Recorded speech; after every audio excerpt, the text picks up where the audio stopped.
Guys আমরা যাচ্ছি আজকে খাদান মুভি দেখতে। এক্সাইটেড? হ্যাঁ, কতটা এক্সাইটেড? প্রচন্ড।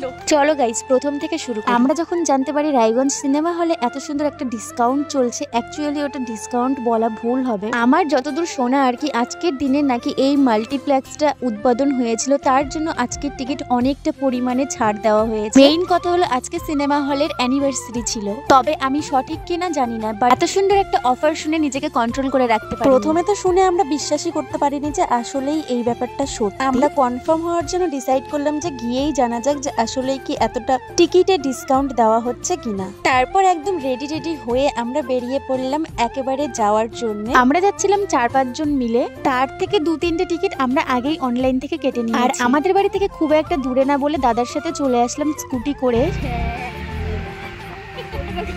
50 টাকা দিয়ে ভিআইপি সিটে বসে মুভি দেখবো গাইস, এই আনন্দে আর কি এত হাসাহাসি হচ্ছিল। আর গাইস সেদিনকার এতটা ঠান্ডা ছিল না কি বলবো। যাই হোক, গল্প করতে করতে আমরা চলে আসলাম প্যান্টালুন্সের সামনে। এত এক্সাইটমেন্টে সবার প্রথমে গিয়ে আমরাই পৌঁছাই। তাই সবার জন্য 10 মিনিট ধরে ওয়েট করার পর ফাইনালি সবার আগমন হয়। আর আমার তো চুলের অবস্থা একদম শেষ স্কুটি করে আসতে গিয়ে। গাইস শুধু আমি ভ্লগ বানাই না, এরাও কিন্তু পাশে দাঁড়িয়ে দাঁড়িয়ে ভ্লগ বানাচ্ছিল, বেশ ভালোই লাগলো দেখে। আমি তো ভাবছিলাম যে অনেক ভিড় হবে কারণ টিকিটের দাম এতটা কম, বাট সেখানে তেমন খুব একটা ভিড় ছিল না। হয়তো অনেকেই এই ব্যাপারটা জানতো না, বা সবার হয়তো মুভি দেখা হয়ে গেছিল তাই হয়তো আসেনি। দাঁড়াও,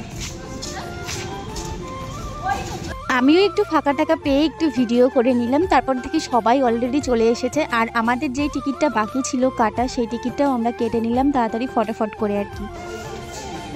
সবসময় খালি রোস্টই করে আমাকে। বেশি লোকজনের সামনে ক্যামেরা অন করতে যে আমি কি হারে লজ্জা পাই গাইস, কি করে যে বোঝাবো। যাই হোক, হলে চলছিল পুষ্পা 2 আর হচ্ছে খাদান। যেহেতু আমি পুষ্পা 2 মুভি আগেই দেখে নিয়েছি, তার জন্য হচ্ছে আমি চলে গেছিলাম খাদান দেখতে। গাইস এই জায়গাগুলো কি সুন্দর ছবি ভিডিও করা যায়, বাট আমি এমন জনের সাথে যাই যে কেউ আমার ছবি ঠিকভাবে তুলে দিতে পারে না, নয়তো কেউ ভিডিও করে দিতে পারে না।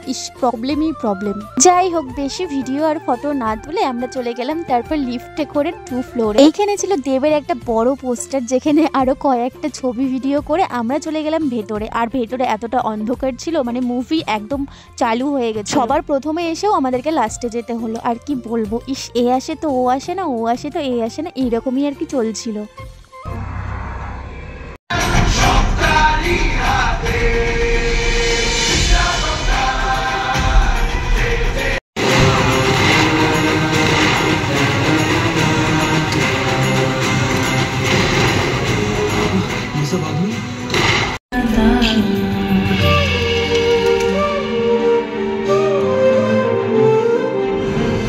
পপকর্ন খেতে খেতে আবার আমরা মুভির সেইভাবে এনজয়, মুভির সঙ্গে কিশোরী কিশোরী গানের।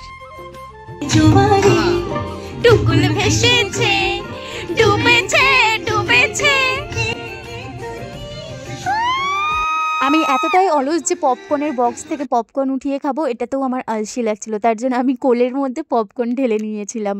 कौन है ये लोग? कहां से आते हैं?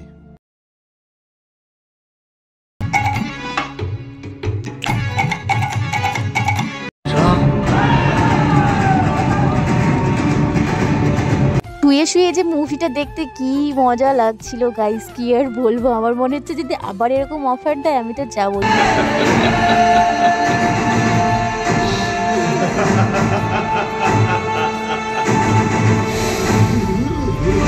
হাউসফুল না হলেও যে কয়জন ছিলাম তারা একদম সেই লেভেলের মজা করেছি। মুভি শেষ হয়ে যায়, বাট আমার যাওয়ার ইচ্ছা করছে না। গার্ডগুলো দাঁড়িয়েই ছিল কখন আমরা বেরোবো আর কখন এই জায়গাটা পরিষ্কার করবো। যাই হোক, মনে ইচ্ছা না থাকা সত্ত্বেও সেখান থেকে বেরিয়ে এলাম আমরা একেবারে বাইরে এসেও শান্তি নেই। এখানেও আমরা অনেক ছবি তুললাম। তারপর যাই হোক, লিফটের জন্য ওয়েট করছিলাম।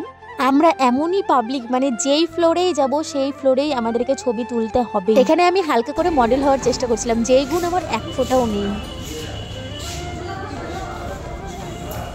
মুভি নিয়ে আর কি বলবো, আমার তো দারুণ লাগলো। কেমন লাগলো খাদান মুভি? সেই আপনারা অবশ্যই দেখতে আসবেন। অলরেডি দেখা গেছে আমরাই লেট।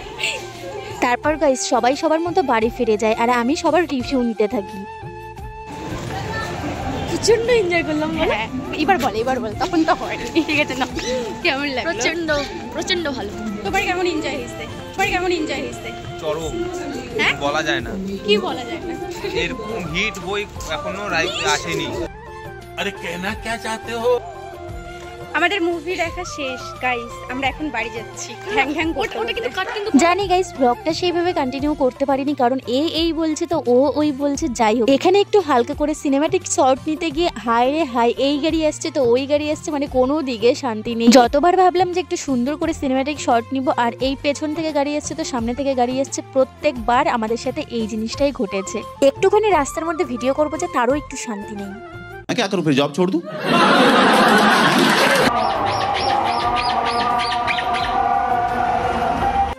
तो साला ये दुख का खत्म नहीं होता बे।